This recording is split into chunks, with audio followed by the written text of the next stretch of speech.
Καλή σας μέρα. Καλημέρα σε όλες και όλους εσάς που παρακολουθείτε αυτά τα βίντεο γιατί μαθαίνετε ελληνικά. Στο σημερινό βίντεο θα δούμε ένα θέμα της ορθογραφίας. Όπως λέω πάντα, η ελληνική ορθογραφία δεν είναι τόσο τραγικά δύσκολη όσο φαντάζει αρχικά. Μαθαίνουμε κανόνες που αφορούν κυρίως καταλήξεις λέξεων, μαθαίνουμε οικογένειες λέξεων και ό,τι μείνει που δεν συμπεριλαμβάνεται είτε στο ένα κομμάτι είτε στο άλλο, το μαθαίνουμε απ' έξω. Και αν κάνουμε και κανένα λαθάκι δεν χάλασε ο κόσμος, εντάξει. Σήμερα λοιπόν θα δούμε μία ομάδα λέξεων που τελειώνει σε όνας. Όνας είναι αρσενικό εφόσον έχει σίγμα στο τέλος και γράφεται με ωμέγα εκεί. Γράφεται με ωμέγα, τονίζεται εκεί και έχει μία συγκεκριμένη έννοια. Έχουν αυτές οι λέξεις που γράφονται έτσι, την οποία θα δούμε αμέσως μετά τη μικρή βόλτα.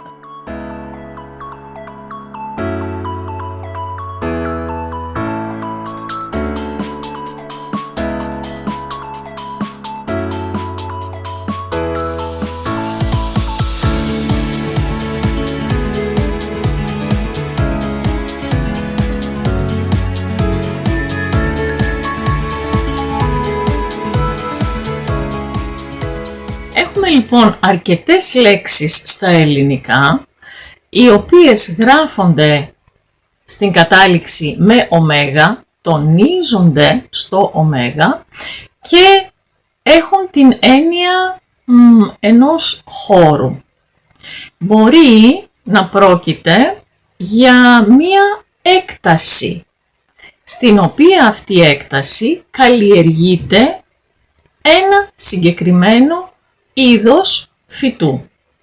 Παράδειγμα, μία έκταση όπου καλλιεργούνται ελιές, ελαιόδεντρα, ονομάζεται ελαιώνας. Μία έκταση με αμπέλια ονομάζεται αμπελώνας. Μία έκταση με αμυγδαλιές, ήδη νομίζω μαντέψατε, ονομάζεται αμυγδαλεώνας. Έχουμε μία μικρή διαφορά, αμυγδαλιά, αμυγδαλέα, αμυγδαλεώνας. Πώς ονομάζεται μία έκταση με πορτοκαλιές? Αντίστοιχα, είπαμε αμυγδαλεώνας και έχουμε πορτοκαλεώνας. Μία έκταση στην οποία καλλιεργούμε ρύζι ονομάζεται οριζόνας.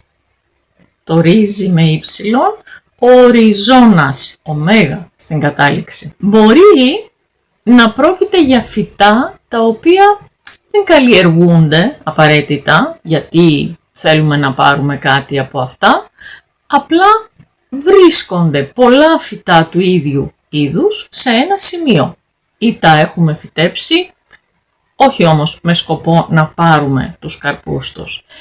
Μία τέτοια περίπτωση, ένα τέτοιο παράδειγμα είναι μία έκταση όπου βρίσκονται πολλά πεύκα. Αυτή η έκταση ονομάζεται πευκόνας. Στα χρόνια που ήμουν παιδί ήταν μία συνήθεια στα χωριά, στην είσοδο των χωριών, να βρίσκει κανείς έναν πευκόνα. Για ποιο λόγο μη με ρωτήσετε, πάντως ήταν πολύ συνηθισμένο αυτό. Βέβαια το πεύκο είναι ένα από τα πιο συνηθισμένα δέντρα στην Ελλάδα. Το βρίσκουμε παντού. Αντίστοιχα, στις άκρες των ποταμών, στις λίμνες, στα έλη, βρίσκουμε καλαμιώνες. Καλάμι είναι ένα φυτό, όπως στη φωτογραφία, που έχει διάφορα πάρα πολλά είδη. Αγαπάει πολύ το νερό και γι' αυτό το βρίσκουμε σε μεγάλες ποσότητες, σε μεγάλους αριθμούς σε λίμνες και σε ποτάμια βρίσκουμε καλαμινιώνες. Τι είναι ο σιτοβολώνας? Γνωρίζετε, φαντάζομαι, την λέξη σιτάρι. Ξέρετε τι είναι το σιτάρι? Είναι ένα από τα πιο συνηθισμένα δημητριακά. Στην Ελλάδα χρησιμοποιούμε το σιτάρι για να κάνουμε ψωμί. Όχι μόνο στην Ελλάδα. Μία έκταση όπου καλλιεργείται σιτάρι, μια μεγάλη έκταση όπου καλλιεργείται σιτάρι, είναι ο σιτοβολώνας. Ο σιτοβολώνας της Ελλάδας θεωρείται η Θεσσαλία, ο κάμπος της Θεσσαλίας. Καλλιεργείται πάρα πολύ σιτάρι εκεί. Τι είναι ο οπορώνας? Οπορώνας. Η λέξη οπόρα ή οπόρα, πληθυντικός ή οπόρες, ή τα οπορικά, σημαίνει τα φρούτα. Το φρούτο, τα φρούτα, το οπορικό, τα οπορικά. Ακόμα και σήμερα που δεν χρησιμοποιούμε πια αυτή τη λέξη, έχουμε όμως τη λέξη οποροπωλείο, που είναι το κατάστημα όπου πουλάνε φρούτα και λαχανικά συνήθως. Και αν παρακολουθείτε εδώ και κάποια βίντεο τουλάχιστον αυτό το κανάλι, ίσως μπορείτε να μαντέψετε ή να θυμηθείτε τι είναι ο ροδόνας. Ροδόνας. Δεν βγαίνει από το ρόδι, βγαίνει από το ρόδο. Αν θυμηθείτε αυτό το βίντεο.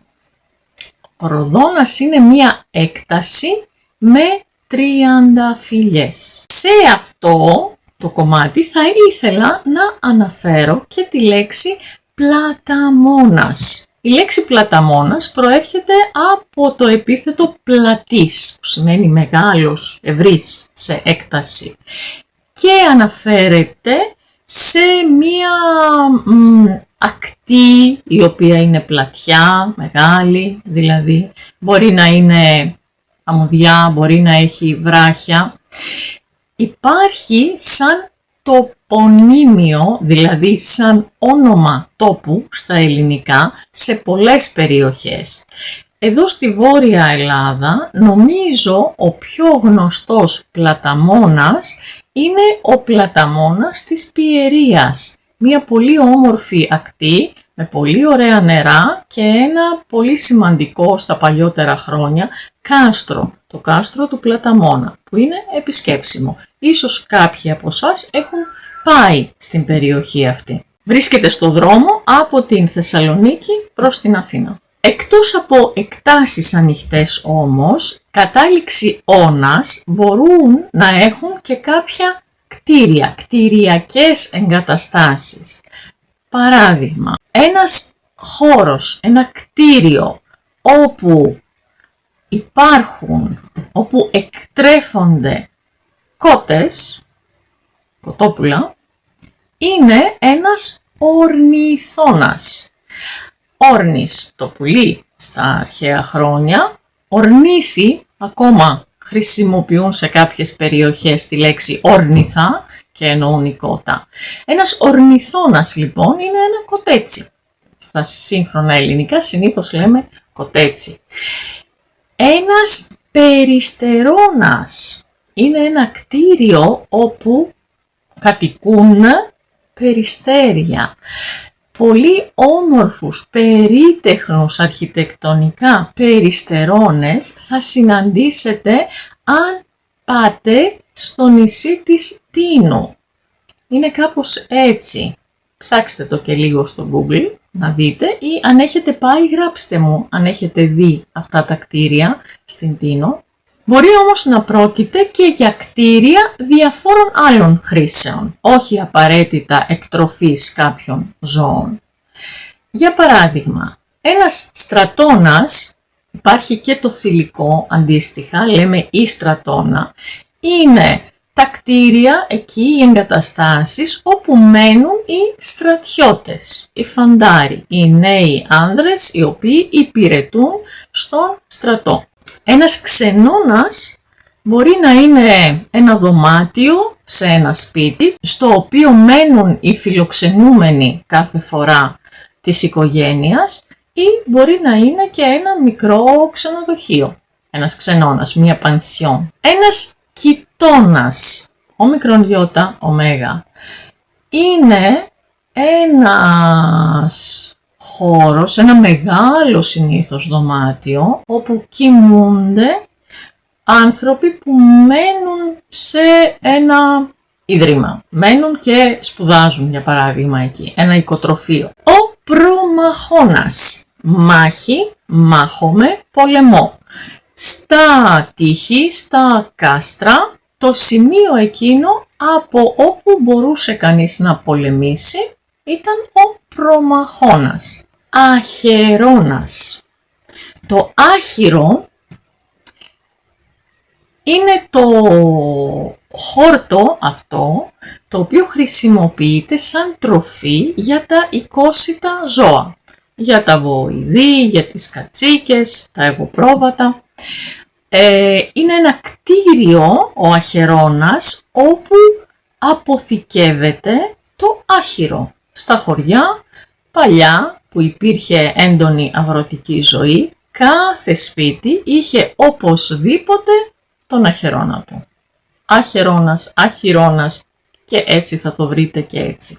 Ο κρυψώνας ή η κρυψώνα δεν είναι απαραίτητα ένας συγκεκριμένος χώρος, αλλά είναι κάθε χώρος όπου μπορεί κανείς να κρυφτεί. Στα μικρά παιδιά αρέσει πάρα πολύ να βρίσκουν μέσα στο σπίτι κρυψώνες, χώρους όπου μπορούν να κρυφτούν. Μήπως μπορείτε να φανταστείτε τι σημαίνει Παρθενώνας?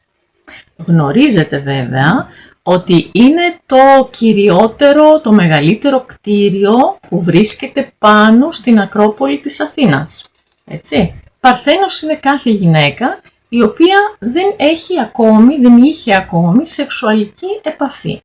Υπάρχουν διάφορες εκδοχές σχετικά με το γιατί ονομάζεται Παρθενώνας. Μία από αυτές λέει ότι ο χώρος ήταν αφιερωμένος στην Αθηνά Παρθένο. Δύο θεές είχαν αυτό το επώνυμο, η Αθηνά και η Άρτεμις, που ήταν η προστάτηδα των νεαρών κοριτσιών, προ του γάμου, προ των σεξουαλικών σχέσεων. Μπορεί να είναι έτσι. Ή μια άλλη εκδοχή είναι ότι εκεί μέσα υπήρχε το άγαλμα της θεάς Αθηνάς και μία φορά το χρόνο νεαρές παρθένες της Αθήνας έμπαιναν μέσα και έντυναν το άγαλμα αυτό με το νέο πέπλο, το νέο ρούχο της θεάς. Ποιος ξέρει τι σημαίνει. Πάντως θα ξέρετε ότι ο χώρος έχει κάποια σχέση με τη λέξη Παρθένος. Γνωρίζετε εσείς κάποια άλλη λέξη στα ελληνικά που γράφεται έτσι και που έχει την έννοια του χώρου με οποιαδήποτε μορφή? Είπαμε, προσέξτε ότι γράφονται με ωμέγα, τονίζονται στο ωμέγα. Βέβαια υπάρχουν και λέξεις που γράφονται με ωμέγα, τελειώνουν σε ώνας, αλλά δεν έχουν σχέση νοηματική με αυτό. Παράδειγμα, η λέξη καύσωνας. Ένας καύσωνας είναι ένα μεγάλο πρόβλημα του καλοκαιριού. Παλιά ήταν ένα για την ακρίβεια, τώρα είναι πολλά. Λόγω της κλιματικής αλλαγής έχουμε συχνούς καύσωνες και αυτή την εβδομάδα περιμένουμε έναν ακόμη. Οπλιζόμαστε με υπομονή και χιούμορ και θα τον αντέξουμε και αυτόν τον καύσωνα, ελπίζω. Ελπίζω και εσείς να τον αντέξετε. Γράψτε μου εκεί που μένετε αν αντιμετωπίζετε αυτό το πρόβλημα. Και θα τα πούμε, ελπίζω, την επόμενη εβδομάδα, αν επιβιώσουμε από αυτό το κύμα καύσωνα. Αυτά για σήμερα. Σας χαιρετώ. Γεια σας.